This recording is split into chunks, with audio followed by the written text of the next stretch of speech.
Terima kasih sudah klik video ini. Kali ini kita akan melanjutkan pembahasan buku penerbit Erlangga Siaga TKA untuk kelas 9 SMP, tryout yang kedua atau paket yang kedua pada halaman 199 untuk soal nomor 16 sampai 30. Nomor 16, perhatikan persamaan garis lurus berikut. Berilah tanda centang pada pernyataan yang benar. Karena di sini bentuknya persamaan garis, berarti berkaitan dengan gradien ya teman-teman sekalian. Jadi kalau ada bentuk persamaan garis berbentuk AX plus BY plus C sama dengan 0, maka rumus gradiennya adalah min A per B. Selanjutnya, dua garis bisa dikatakan sejajar ketika gradiennya bernilai sama atau M1 sama dengan M2. Lalu, dua garis dikatakan tegak lurus jika M1 dikalikan M2 sama dengan negatif 1, atau gradien yang pertama dikalikan dengan gradien pada garis kedua, itu hasilnya negatif 1. Selanjutnya, kedua garis dikatakan berimpit jika dalam bentuk AX plus BY plus C sama dengan 0, garis yang lain adalah kelipatannya, jadi N kalinya, ya, misal 2 kalinya, 3 kalinya, dan seterusnya. Kita cek untuk persamaan garis yang pertama, 2X ditambah 3Y dikurangi 10, kita gunakan rumus ini ya, min A per B. A itu adalah yang di depannya X, B adalah yang di depannya Y ya. Berarti nilai gradiennya adalah min 2 per 3. Untuk persamaan garis yang kedua, gradiennya adalah min 2 per min 3. Karena di sini B-nya bernilai min ya. Min ketemu min berarti positif, hasilnya adalah 2 per 3. Untuk persamaan garis yang ketiga, 6X min 4Y plus 8 sama dengan 0. Nilai gradiennya adalah min 6 per min 4. Karena di sini B-nya bernilai min ya. Min ketemu min berarti hasilnya positif. Kalau disederhanakan hasilnya 3 per 2. Untuk gradien garis yang keempat, hasilnya adalah min 4 per min 6. Karena di sini B-nya bernilai min ya. Min ketemu min plus kalau disederhanakan hasilnya adalah 2 per 3. Dari keempat nilai gradien ini bisa kita simpulkan bahwa persamaan garis pertama dan yang ketiga itu tegak lurus karena memenuhi syarat ini ya. M1 kalau dikalikan M2 hasilnya min 1. Di sini M1 bernilai min 2 per 3, kemudian di sini nilainya 3 per 2. Min 2 per 3 kalau dikalikan 3 per 2 hasilnya adalah min 1. Sudah sesuai dengan sifat ini ya. Berarti kita pilih pernyataan yang kedua yang benar ya, karena garis 1 dengan garis yang ketiga saling tegak lurus. Sedangkan garis 1 dengan yang kedua ini tidak saling tegak lurus ya, karena kalau dikalikan tidak bernilai min 1 antara min 2 per 3 dengan 2 per 3. Kemudian kesimpulan yang kedua, garis yang kedua dengan yang keempat itu berimpit ya. Tadi syarat berimpit kelipatannya ya. Kita lihat di sini ini 2x, ini 4x berarti 2 kali lipat, min 3y, min 6y juga 2 kali lipat, 5 jadi 10 berarti 2 kali lipat. Berarti kesimpulannya garis yang kedua dengan yang keempat berimpit. Atau garis yang kedua dengan yang keempat ini juga bisa disebut dengan dua garis yang saling sejajar, di mana gradiennya sama. Di sini nilainya 2 per 3, di sini juga 2 per 3. Berarti pernyataan ketiga benar. Sedangkan pernyataan keempat salah ya, tidak ada garis yang saling sejajar. Padahal di sini garis yang kedua dengan yang keempat sejajar ya, berarti pernyataan yang keempat salah. Lanjut nomor 17, perhatikan gambar berikut ini. Nilai X adalah, berarti nilai X yang ada di sini ya teman-teman sekalian. Untuk menyelesaikannya, kita buat garis bantuan yang sejajar dengan garis yang bawah dan garis yang atas. Karena di sudut di sini 45, berarti sudut di bawah garis merah ini juga 45. Hubungannya adalah dua sudut yang saling berseberangan dalam mangka besarnya akan sama. Jadi di sini 45, di sini juga 45. Kemudian di sini 105, di sini adalah 75. Karena kedua hubungan sudut ini adalah dua sudut yang sepihak dalam, di mana totalnya kalau dijumlahkan harus 180. Jadi 105 ditambah berapa biar jadi 180? Ternyata ditambah 75. Berarti nilai X itu adalah gabungan dari 75 derajat dan 45 derajat. Hasilnya adalah 120 derajat. Jawabannya D. Lanjut nomor 18, perhatikan gambar berikut ini. Kita diminta untuk memberi tanda centang pada pernyataan yang benar dari gambar berikut ini ya. Di sini ada dua segitiga ya, yaitu ABD dengan ABC ya. Kita cek apakah kongruen. Yang pertama, diketahui bahwa AB dengan AB itu berimpit. AB yang pertama miliknya segitiga ABD, kemudian AB yang kedua miliknya ABC. Karena sama-sama AB dan berimpit berarti pasti panjangnya sama. Yang kedua, sudut BAD dengan ABC ya. Ini ya yang saya tandai ini nilainya sama, sama-sama sudut tumpul. Yang kedua, sudut tumpulnya kan dibagi dua bagian ya di sini. Yang pertama bernilai sama di sini, pasti sisanya sama. Kemudian selanjutnya yang ketiga, garis AD sama dengan garis BC. Jadi AD sama dengan BC karena diketahui ya melalui tanda ini, berarti panjangnya sama. Dari sini dapat disimpulkan bahwa segitiga ABD itu kongruen dengan segitiga ABC sesuai teorema sisi sudut sisi. Sehingga bisa disimpulkan BD sama dengan AC.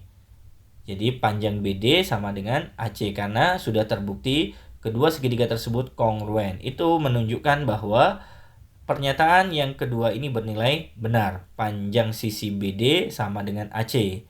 Pernyataan pertama salah, kita cek ya. AB sama dengan BD. AB sama dengan BD. Tidak sama ya.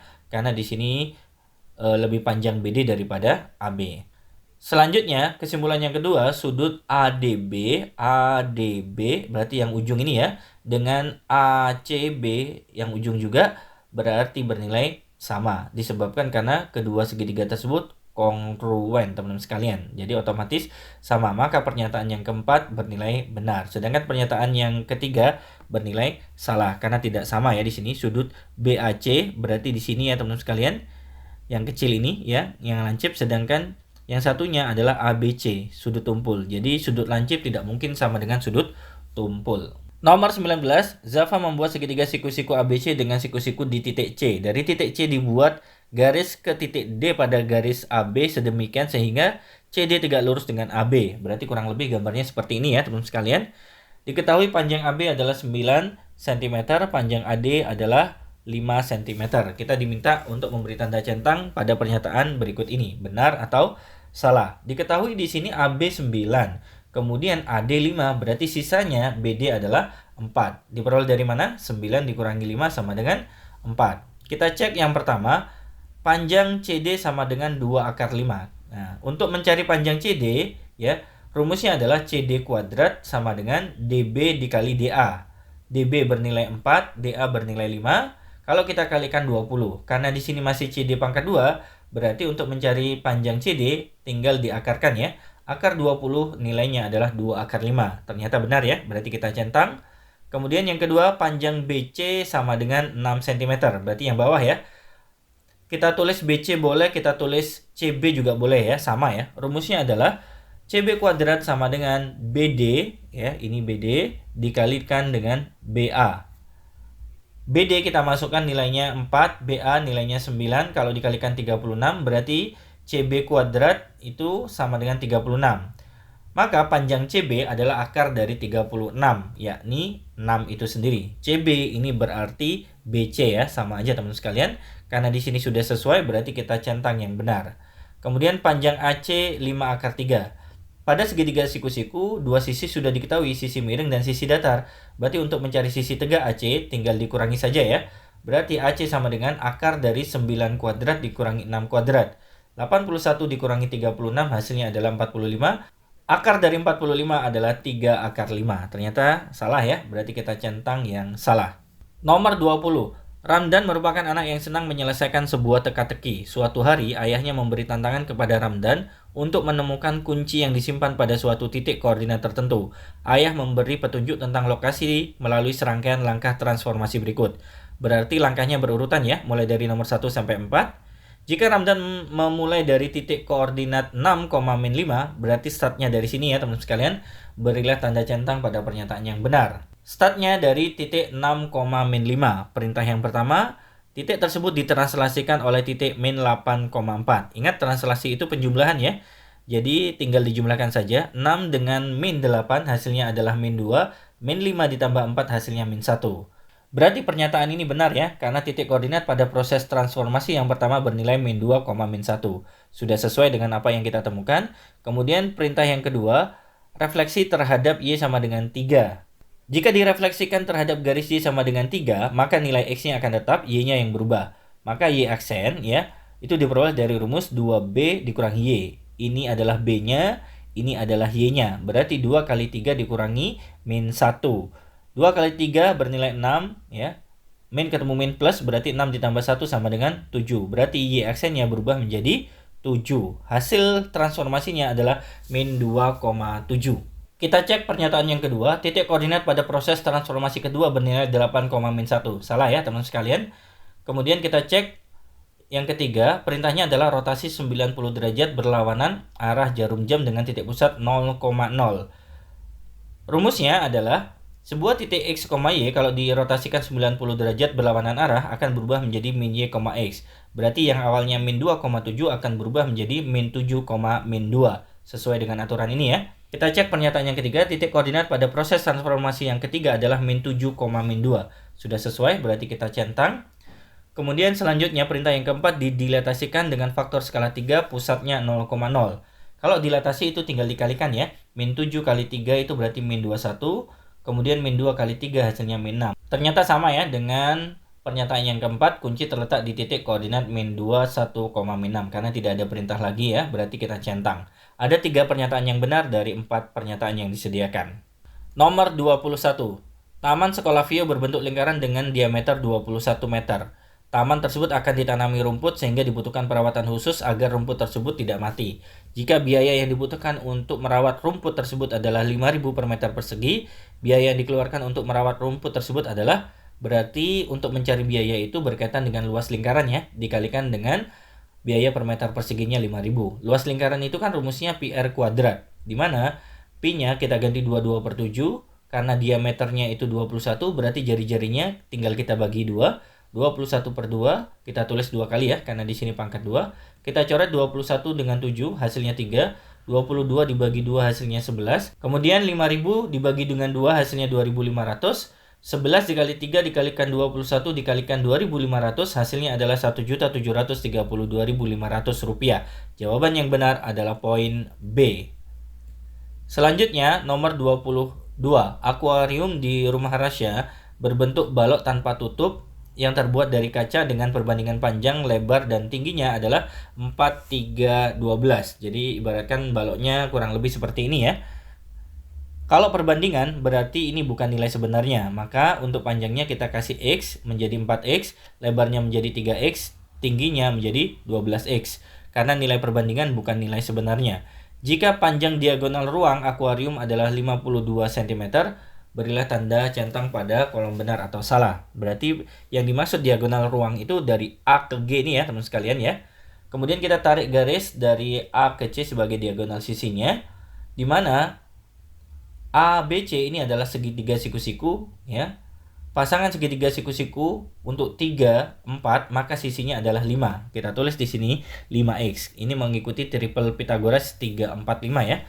Karena ini bukan nilai sebenarnya berarti kita kasih 5x. Perhatikan segitiga ACG. Ini adalah segitiga siku-siku ya, di mana berkaitan dengan triple Pythagoras yakni 5, 12, 13. Kemudian di sini sisi miringnya adalah 52. Jadi ini sisi datar, ini sisi tegak, ini adalah sisi miring pada segitiga ACG teman-teman sekalian. Jika diketahui sisi miringnya adalah 52, kita letakkan di bawah 13. Kita cari ya di sini perkalian dengan sebuah bilangan yang menghasilkan 52 dari 13 adalah kali 4. Berarti semuanya dikali 4. 12 kali 4 hasilnya adalah 48. 5 kali 4 hasilnya adalah 20. Berarti X-nya itu adalah 4 teman-teman sekalian. Berarti panjangnya 4 kali 4, 16. 3 kali 4, 12. 12 kali 4 hasilnya adalah 48. Sekarang kita cek di sini. Pernyataan pertama, luas alas akuarium. Ingat luas alas ya, berarti panjang kali lebar. Di mana panjangnya 16, lebarnya 12, hasil perkaliannya adalah 192. Berarti tidak sesuai ya, berarti kita centang yang salah. Pernyataan yang kedua, salah satu sisi alas tegak akuarium adalah 576. Berarti kita ambil yang sisi tegaknya sini ya, yakni panjang kali lebar karena berbentuk persegi panjang, di mana panjangnya adalah 12, lebarnya ya adalah 48, hasil perkaliannya 576. Ternyata benar ya, kita centang. Pernyataan yang ketiga, luas seluruh kaca pada akuarium. Ingat, akuarium ini tanpa tutup sesuai dengan keterangan ini ya. Berarti luas permukaannya adalah P kali L ditambah 2 buka kurung P tambah T ditambah L kali T. Jadi yang dikalikan 2 hanya bagian kanan kiri ya, sama depan belakang. Sedangkan yang atas kosong berarti di sini cukup panjang kali lebar saja teman-teman sekalian. Kita masukkan di sini bagian alasnya panjang kali lebar adalah 192. Kemudian panjang kali tinggi bernilai 768, lebar kali tinggi bernilai 576, yang di dalam kurung kalau dijumlahkan menjadi 1344, kalau dikalikan 2 hasilnya 2688, ditambah 192 hasil akhirnya adalah 2880 cm persegi. Berarti pernyataan yang ketiga benar ya, kita centang teman sekalian. Selanjutnya, nomor 23, perhatikan gambar berikut ini. Sebuah kerucut dengan tinggi T dan jari-jari R dimasukkan ke dalam tabung sedemikian sehingga diameter tabung sama dengan diameter kerucut dan tinggi kerucut sama dengan tinggi tabung. Volume ruang dalam tabung di luar kerucut. Berarti untuk mencari volume ruang dalam tabung di luar kerucut itu tinggal dikurangi ya, yakni volume tabungnya dikurangi dengan volume kerucutnya. Di mana rumus volume tabung itu adalah pi R kuadrat T, volume kerucut adalah sepertiga pi R kuadrat T. Karena jari-jarinya sama, tingginya sama, berarti tinggal kita ngurangi angka yang ada di depannya ya. Di sini tidak tertulis maksudnya adalah 1. Bisa kita samakan penyebut ketika dikurangi dengan sepertiga menjadi 3/3 dikurangi 1/3, hasilnya adalah 2/3 pi R kuadrat T. Jadi jawaban yang benar adalah poin C. Nomor 24, Hana memiliki sebuah celengan berbentuk gabungan dua buah bangun ruang seperti gambar berikut ini. Volume dari celengan Hana adalah, di sini bentuknya limas untuk bagian atas, yang bawah kubus. Maka untuk mencari volume limas kita membutuhkan tingginya. Maka kita tarik garis ya di sini. Kemudian kita tarik juga garis gini. Garis yang datar ini adalah separuh dari yang bawah. Kalau yang bawah itu 40 berarti separuhnya adalah 20. Kemudian untuk mencari tinggi limasnya, yakni pakai teorema Pythagoras ya, di mana 25 kuadrat harus dikurangkan dengan 20 kuadrat. Hasil dari 25 kuadrat itu 625, 20 kuadrat itu 400, kalau dikurangi hasilnya 225, akar dari 225 adalah 15. Berarti tinggi limasnya adalah 15. Kita cari volume limas dengan cara sepertiga kali luas alasnya berbentuk persegi, sisi kali sisi ya. Berarti 40 kali 40, tinggi limasnya sudah kita temukan di sini 15. 15 dibagi dengan 3 hasilnya 5. 40 kali 40 hasilnya 1600 dikalikan 5, berarti hasil akhirnya adalah 8000 cm3. Kemudian untuk mencari volume kubus, rusuk kali rusuk kali rusuk, berarti 40 kali 40 kali 40 hasilnya 64000. Untuk mencari volume totalnya, berarti 8000 tinggal ditambah 64000 hasilnya 72000. Jawabannya B. Lanjut nomor 25, sebuah kapsul berbentuk seperti gambar berikut ini. Ini adalah belahan bola, ini belahan bola, jadi kalau digabung jadi satu bola utuh, kemudian ini tabung. Panjang keseluruhan dari ujung ke ujung 46 mm, diameter dari bola adalah 21 mm. Kita cek pernyataan yang benar, tinggi tabung adalah 25 mm. Tinggi tabung itu bisa diperoleh dengan cara panjang keseluruhan 46 ini dikurangi dengan satu bola. Berarti dikurangi dengan diameternya 21, hasilnya adalah 25. Berarti sudah benar ya, kita centang. Kemudian yang kedua, bahan khusus yang melapisi bagian belahan bola adalah 1386. Kita cek di sini, berarti berkaitan dengan rumus luas permukaan bola, yakni 4 pi R kuadrat. 4-nya kita tulis ulang, pi-nya diganti 22/7. R-nya jari-jari karena di sini pangkat 2, itu berarti kita tulis ulang ya, 21/2 2 kali. Dari mana ini di sini? Di sini kan diameternya 21 ya. Karena di sini jari-jari berarti dibagi 2. 21 dibagi 2. Itu adalah nilai jari-jarinya. Kemudian kita sederhanakan, 21 dibagi 7 hasilnya 3, 4 dibagi dengan 4 hasilnya 1, berarti nilainya 22 dikali 3 dikalikan 21 adalah 1386. Ternyata sesuai ya, berarti kita centang. Kemudian pernyataan yang ketiga, bahan khusus yang melapisi bagian tabung. Berarti berkaitan dengan selimut tabung. Rumusnya adalah 2 pi RT. Pi-nya kita ganti 22/7, R-nya sama 21/2, T-nya ya kita pakai T yang sudah kita temukan 25.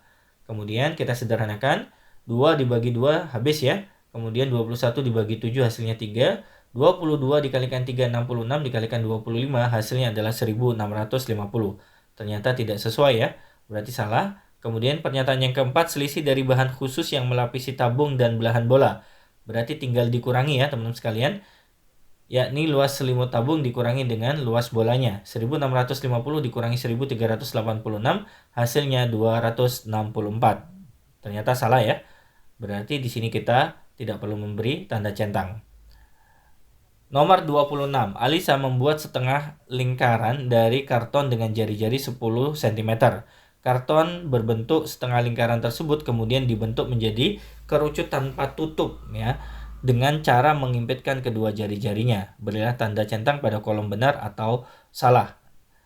Di sini teman-teman sekalian, karena bahannya berbentuk setengah lingkaran, berarti luas setengah lingkaran itu diperoleh dengan cara setengah pi r kuadrat.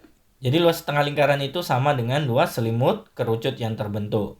Pi-nya kita ganti 3,14, R-nya kita ganti 10 ya. Berarti karena di sini kuadrat, kita tulis 10 kali 10. 10 kali 10 itu kan bernilai 100. Dikalikan 3,14 berarti jadinya 314 dibagi 2, hasilnya adalah 157. Berarti luas selimut kerucut sama dengan luas setengah lingkaran adalah 157. Benar ya? Kita centang. Pernyataan yang kedua, kita cek jari-jari kerucut yang terbentuk adalah 5 cm. Berarti dari luas selimut kerucut itu, ya, nanti kita uraikan menggunakan rumus Pi kali R kali S. 157 kita gantikan ke luas selimut kerucutnya, Pi-nya 3,14, R-nya yang akan kita cari, S-nya 10. Jadi 10 ini untuk bahan akan bernilai seperti jari-jarinya, sedangkan untuk kerucut dia akan bernilai seperti sisi miringnya.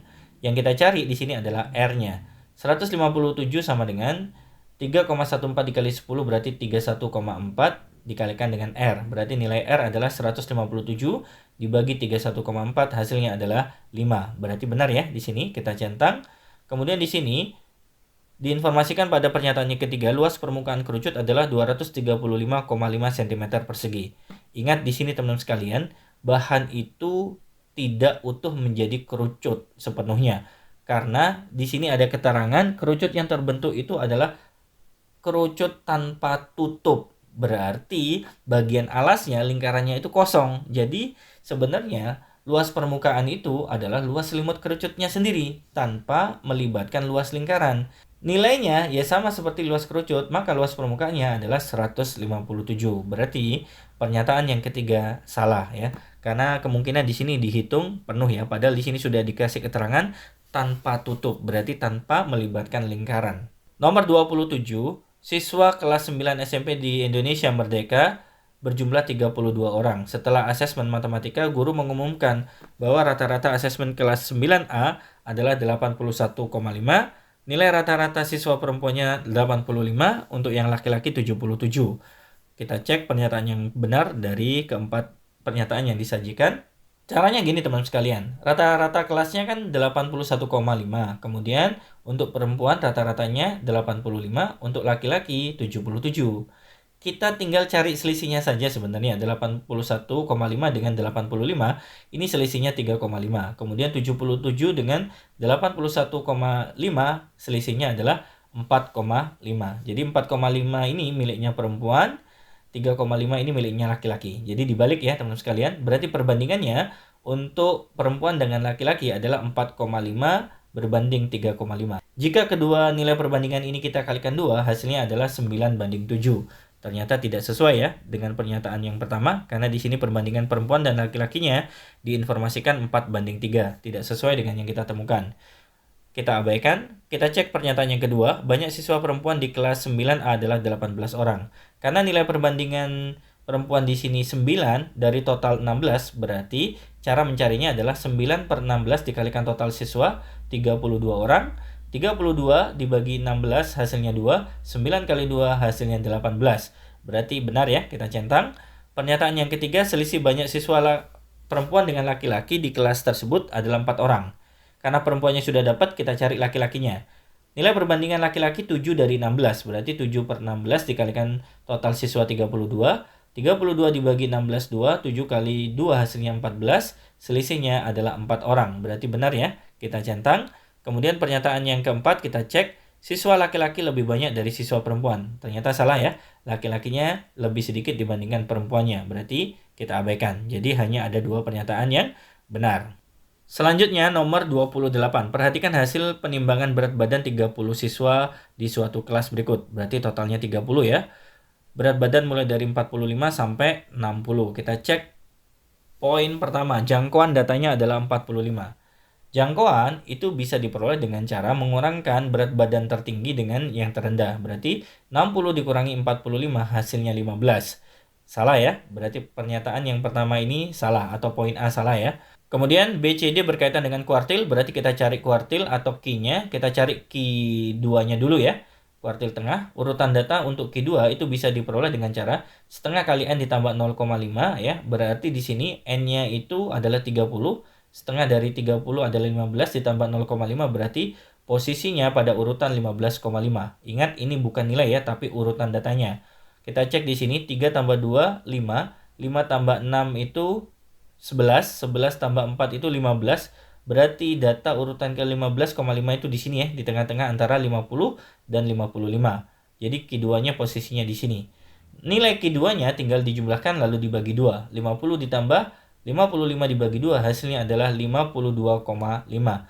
Q2 ini adalah kuartil tengah. Berarti poin C salah ya, karena di sini diinformasikan 50,5, yang kita temukan adalah 52,5.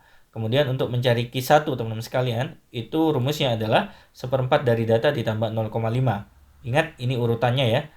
30 dibagi 4 itu 7,5 ditambah 0,5 berarti 8. Jadi urutan ke-8. 3 tambah 2 itu 5. Kemudian ditambah 6, 11. Berarti Q1-nya berada di sini ya, yakni 49. Q1 itu adalah kuartil bawah. Berarti poin B salah ya, karena di sini diinformasikan 46 kg. Sedangkan yang kita temukan kuartil bawahnya atau Q1-nya adalah 49. Kemudian untuk mencari Q3 atau kuartil atasnya, itu rumusnya 3/4 kali 30 ditambah 0,5. Hasilnya adalah urutan ke-23. Urutan ke-23 itu berarti kita hitung dari depan. 3 tambah 2, 5, tambah 6, 11, tambah 4 itu berarti 15, ditambah 7, 22, ditambah 5, 27. Berarti 23 berada di sini ya. Ini adalah Q3-nya, yakni 58. Kita cek jawaban D, jangkauan interkuartil data adalah 9 kg. Jangkauan itu untuk interkuartil adalah mengurangi Q3 dengan Q1. Berarti 58 dikurangi 49 hasilnya adalah 9 kg. Jawabannya D. Nomor 29. Sebuah dadu dilempar sebanyak 60 kali dengan hasil lemparan seperti tabel berikut ini. Mata dadu 1 frekuensinya 8 dan seterusnya. Kita diminta untuk memilih opsi yang benar. Kita cek poin A. Frekuensi relatif muncul mata dadu 3 adalah 0,18. Di sini mata dadu 3 kan ada 10 dari 60. Berarti kita bandingkan 10 per 60 hasilnya adalah 0,167. Berarti salah ya poin A. Kemudian poin B, frekuensi relatif muncul mata dadu 4 adalah 0,15. Mata dadu 4 munculnya 9 dari 60. Berarti 9 per 60 hasilnya adalah 0,15. Nah ternyata sama. Berarti B jawabannya. Untuk memastikan jawaban C salah, kita bisa cek di sini. Frekuensi relatif muncul mata dadu lebih dari 4, berarti 5 dan 6, 10 dan 12 berarti 22 dari 60, hasilnya 0,36, berarti salah memang ya. Kemudian yang poin D, frekuensi relatif muncul mata dadu 1 adalah 0,12, di sini muncul mata dadu 1 8, berarti 8 dari 60, hasilnya 0,13. Ternyata salah ya, berarti memang jawabannya adalah B. Selanjutnya nomor 30, Raka memiliki dua uang logam dengan setiap sisinya berupa sisi angka dan sisi gambar. Sedangkan Niki memiliki sebuah dadu dengan nomor 1 sampai 6. Kita diminta untuk memberi tanda centang pada kolom yang benar atau yang salah sesuai pernyataan. Pernyataan pertama kita cek, jika Raka melempar dua uang logam bersamaan, peluang muncul sisi angka yang sama adalah 0,5. Tabelnya kalau untuk dua koin atau dua mata uang logam ya, berarti sisi angka dan gambar nanti disatukan. Berarti ruang sampelnya totalnya adalah 4.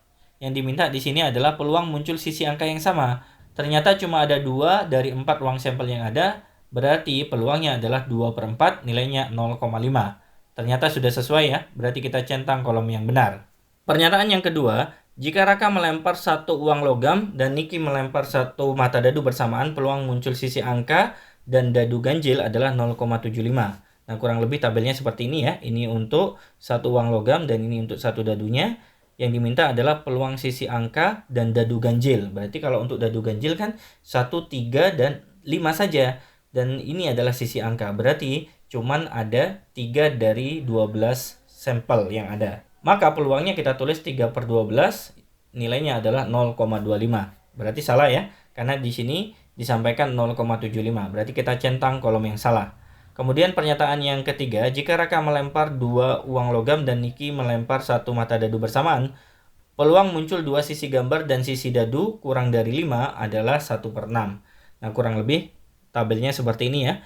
Yang bagian kiri untuk 2 mata uang, yang atas adalah 1 mata dadu. Kalau dikombinasikan, ternyata ada 24 ruang sampel ya. Kita cek peluang yang ditanyakan adalah 2 sisi gambar dan sisi dadu kurang dari 5. Berarti 1, 2, 3, 4 kita kaitkan dengan yang 2 gambar ya. Berarti GG ini. Yakni GG1, GG2, GG3, dan GG4. Berarti ada 4 yang terpilih dari 24 ruang sampel. 4/24 kalau disederhanakan sama-sama dibagi 4 hasilnya adalah 1/6. Ternyata benar ya, berarti kita centang. Gimana teman sekalian, bisa ngikuti ya? Semoga pembahasan soal nomor 16 sampai 30 ini membantu untuk memberikan pemahaman yang baik bagi Anda yang sedang mempersiapkan TKA untuk kelas 9 SMP. Terus dukung kami dengan cara like, share, dan subscribe. Sampai jumpa untuk video berikutnya. Assalamualaikum warahmatullahi wabarakatuh.